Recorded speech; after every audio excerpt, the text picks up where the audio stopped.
श्रीराम. सर्व श्रोत्यांना प्रेमपूर्वक नमस्कार. श्रोते हो, आपण स्वामी विद्यानंद यांच्या भावार्थ रामायण संक्षिप्त या ग्रंथाच्या आधारे निर्माण झालेला मला भावलेले भावार्थ रामायण अर्थात आत्मपरायण हा ग्रंथ आपण पाहत आहोत. आज सुंदरकांडातील अध्याय 26 हनुमंत प्रताप वर्णन. ओम श्रीराम. अंगद त्या ब्रह्मपत्राचे वाचन करत आहे. लक्ष्मण व सुग्रीव ते ऐकताना आनंदाने डोलत आहेत. हनुमंतांनी गुप्त रूपाने लंकेत काय काय केले, तसेच लंका दहन कसे केले आणि रावणालाही धमकी दिली, तसेच अशोकवनातील सीता, रावण व मंदोदरी यांचा काय काय संवाद झाला, तसेच सीता मातेची भेट घेऊन त्यांना वंदन केले व त्यांना राममुद्रा दिल्यानंतर सीता माता कशा हर्षभरीत झाल्या इत्यादी इत्यादी वर्णन ऐकून मग प्रभू श्रीरामांनी हनुमंताला त्याच्या कर्तृत्वासह पोटाशी धरले. आता आपण साधकाच्या दृष्टीने पाहू. साधकाच्या अध्यात्म प्रवासातील हा क्षण म्हणजे त्याच्या या प्रवासातील कृतार्थतेचा क्षण आहे. कारण साधकाच्या प्राणाने म्हणजेच हनुमंतांनी केलेल्या या कर्तृत्वामुळे साधकाचे दिव्य मन व जीवासहित म्हणजेच लक्ष्मण व सुग्रीवासहित सर्वच मंडळी म्हणजे वानरसेना आनंदमय झालेली आहे. आता त्याचे आत्मस्वरूप सद्गुरू म्हणजेच श्रीराम साधकाला किंवा त्याच्या प्राणाला त्याच्या कर्तृत्वासह त्यांच्या हृदयात घेत आहेत. त्यामुळेच हा क्षण म्हणजे त्याच्या अध्यात्म प्रवासातील कृतार्थतेचा क्षण आहे. कारण तो आपल्या सद्गुरूंच्या हृदयात स्थापित होतो. म्हणजेच तो ध्रुवासारखा अढळ पदावर विराजमान होतो आणि या हृदयस्थित अढळ पदावरून त्याला आता या विश्वातील कोणतीही शक्ती, कोणतीही व्यक्ती किंवा कोणताही क्षण खाली खेचू शकत नाही. कारण साधकाच्या प्राणाने आपल्या सद्गुरूंच्या निर्देशानुसार शुद्धीकरण प्रक्रिया म्हणजेच शोध मोहीम पूर्ण करून व भवसागर पार करून त्या हिरण्यगर्भ नगरीचे शुद्धीकरण म्हणजेच लंका दहन करून त्या परमशांती मातेचा शोध घेतला व ती अवतरण प्रक्रिया सक्रिय करून त्या हिरण्यगर्भ नगरीला तिची पूर्वावस्था प्राप्त करून दिली आहे.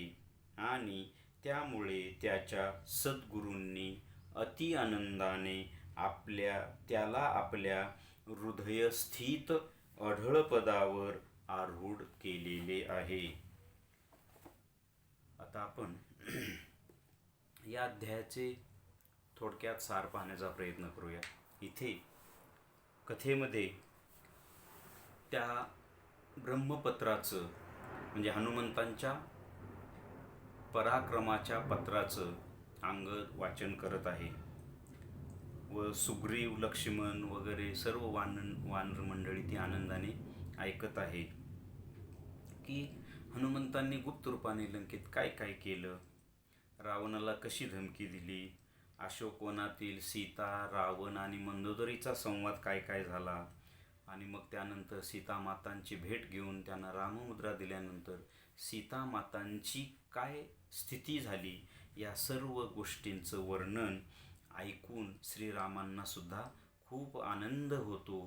कारण सीतामाता सुरक्षित आहेत हे हनुमंतांनी स्वतः पाहिल्यामुळे श्रीरामांना खूप आनंद होतो आणि मग श्रीराम हनुमंताला त्याच्या कर्तृत्वासह आपल्या पोटात घेतात.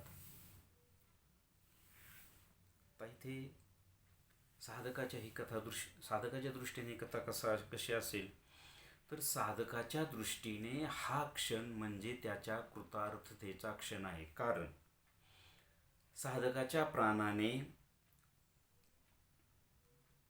साधक सद्गुरूंकडून अनुग्रहित झाल्यानंतर तळमळीने साधना करून संपूर्ण स्वतःचं शुद्धीकरण करून घेतलं, ऊर्ध्व झेप घेतली, भवसागर पार केला व त्या हिरण्यगर्भ नगरीत जाऊन तिथे शुद्धीकरण प्रक्रिया राबवली आणि त्या परमशांती मातेचा शोध घेतला.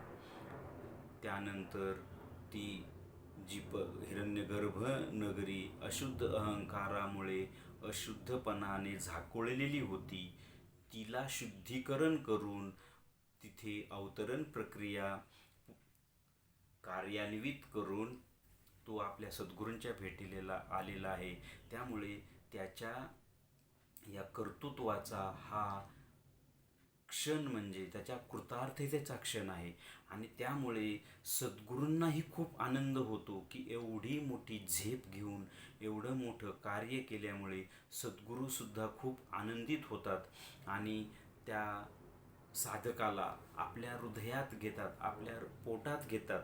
इथे पोटात घेणे म्हणजे गुरु शिष्य ऐक्य होणे, किंवा इथे एक शब्द असा वापरलाय की ध्रुवासारखा अढळपदावर. सद्गुरूंच्या हृदयात ध्रुवासारखा अढळपद प्राप्त होणे ही सोपी गोष्ट नाही. ही खूप आणि खूप मोठी गोष्ट आहे. आपल्याला ध्रुवाची कथा सगळ्यांनाच माहिती आहे की ध्रुवाला त्याच्या सावत्र आईने त्या राजाच्या मांडीवरून खाली उतरवलं आणि मग त्या ध्रुवाला असं वाटतं की मला काही अस्तित्वच नाही आणि त्या रागाच्या पोटी तो अरण्यात निघून जातो. तिथे प्रचंड तपश्चर्या करतो आणि भगवान श्री महाविष्णूंना म्हणजे प्रसन्न करून घेतो आणि त्या काय मागतो की मला असं स्थान द्या की त्या स्थानावरून मला कधीही कुणीही या ब्रह्मांडातली व्यक्ती शक्ती क्षण कुणीही त्या स्थानावरून मला खाली खेचणार नाही, असं मला स्थान द्या.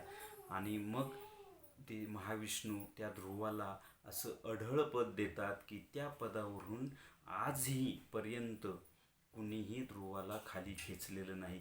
आणि असंच स्थान या साधकाला त्याच्या सद्गुरूंच्या हृदयामध्ये मिळतं. कारण एवढी मोठी किमया, एवढी मोठी गोष्ट कुणीही करू शकत नाही. फार अवघड गोष्ट आहे. कारण सद्गुरूप्रणित साधना करून स्वतःचं शुद्धीकरण करून स्वतःच्या सगळ्या घटकांचं शुद्धीकरण करून मग ऊर्ध्व झेप घ्यायची, तो भवसागर पार करायचा, आत्मसाक्षात्कार, ब्रह्मसाक्षात्कार, परब्रह्मसाक्षात्कार मिळवायचा आणि पाशबाधारहित आणि पाशमुक्त होऊन ती परब्रह्मशक्तीलाच खाली घेऊन यायचं, म्हणजे अवतरण प्रक्रियाच कार्यान्वित करायची. एवढी मोठी गोष्ट या जगात फार क्वचित लोकांनी केलेली आहेत, की नाही केलेल्या अशा नाहीत, परंतु फार अगदी संत मंडळीमध्ये सुद्धा फार कमी लोक आहेत.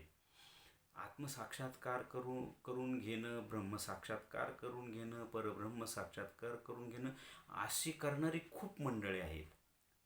खूप आपल्या भारत देशामध्ये अशी मंडळी खूप सापडतील, परंतु त्या शक्तीला खाली घेऊन येऊन अवतरण प्रक्रिया कार्यान्वित करणे, या विश्वाचा उद्धारासाठी ईश्वरनिष्ठांची मांदियाळी निर्माण करणारे असे क्वचितच व्यक्ती आहेत.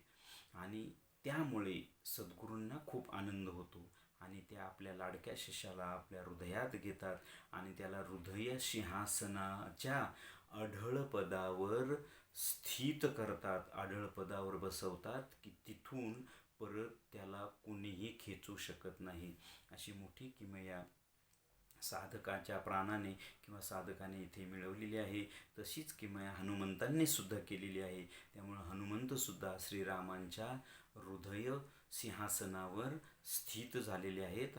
श्रीरामाने आपल्या हृदयात हनुमंतांना बसवलेलं आहे. आपल्या हृदयात ईश्वराला बसवणं एक वेळेला सोपं आहे.